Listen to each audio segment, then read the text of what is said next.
Tai labiausiai turbūt džiugina seminarai, kada studentai ateina nuoširdžiai pasiruošę ir rodo savo nuoširdumą ir geranoriškumą, taip pasakyčiau.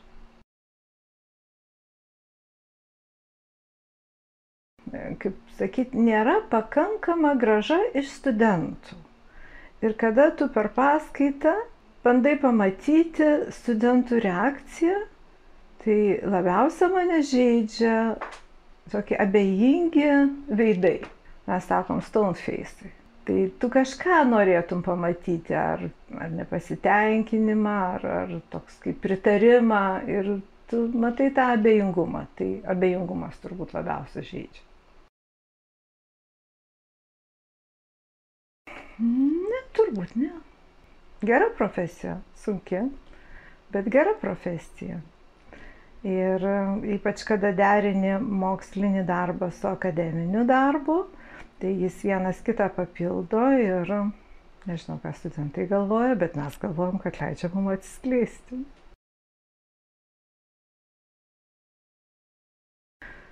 Nu, man atrodo, kad galvoja, kad aš esu pikta. O aš tokia nesu, aš taip esu girdėjus, man atrodo, kad aš nesu pikta. Jeigu galvoja, kad aš griežta, tai irgi yra neteisybė, nes aš nei pikta, nei griežta. Tai mes galbūt ne visai suprantam vienas kitam. Labai gaila. Atrodo, kad dėstytojas labiau pergyvena negu studentas. Nu, dabar nenoriu, kad studentai būtų tokie, kaip aš buvau. Aš nebuvau labai rimta studentė. Nepasakosiu, ką mes darėm, nes mes dabar galvojam, kad studentai dabar yra geresni negu mes. Buvom, bent aš. Negaliu pasakyti, kaip medicinoje, ar buvo ta tokia žiauri konkurencija, kuri dabar yra, nes aš ne mediciną esu baigusi. Ir mūsų laikų studentai, taip mums atrodo, buvo labai draugiški. Ir tas draugiškumas pirmoje vietoje buvo. O dabar bent mes matom pažymio sureikšminimą labai didelį. Ir pažymys yra iškeliamas virš žinių. Man labai buvo įdomi psichologija. Tai gal apie psichologijos studijas, kad studijuoti? Taip, galvojau. Buvo vienas pasirinkimas, nes galvojau, kad paskui negausiu jokio darbo. Ir manau, kad buvau teisi. Per egzaminus ne. Bet tokį vieną įvykį turiu turėjus pamoką. Aš buvau 5. kurse, mūsų buvo pedagoginė praktika. Ir kursas, aš dabar neatsimenu, bet kursas tai, didelis ir jie visi eina į pedagoginę praktiką. Tada reikia parašyti mokinio charakteristiką. Ir vienas dėstytojas ją skaito, ir toks niekalas. Ir aš ją nusirašiau.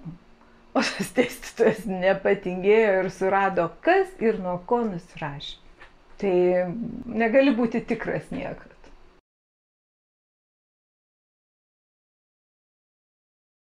Mokytis, aišku, reikėdavo, bet socialinis gyvenimas buvo aktyvus. Mes eidavom spektaklius, koncertus, barus nebuvo tokios mados eiti barus. Bet prieš egzaminą tai tokią patarlę dažnai savo pritaikydavau, kad sveikata brangiausias turtas, o miegas sveikatos šaltinis. Dar žinojau patarlę prieš egzaminą, kad jeigu knygą po pagalvę padedi. Nebandėt? Labai gerai veikia. Kai knygą padedi po pagalvę ir eini miegoti, tai tiesiai eina žinios į galvą. Taip. Bet jeigu norite, aš jums galiu papasakoti apie mūsų bendrabutį. 4 aukštų turbūt bendrabutis su dušais rūsyje. Ir dabar aš jau neatsimenu, ar pirmadienis ir trečiadienis buvo berniukų, antradienis ir ketvirtadienis mergaičių. ir kažkurį dieną tenai dalintis reikėdavo, nes dušas buvo vienas, pradieniui vieną dieną mergaičių, kitą dieną bernių.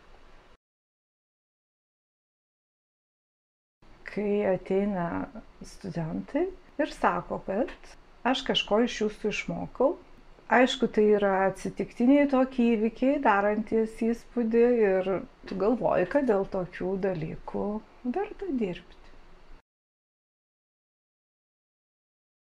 Mokytis savo, mokytis mąstyti, nesimokyti faktų, o mokytis mąstyti. Nes jeigu mokėsi mąstyti, tai pritapsi bet kur ir bet kad.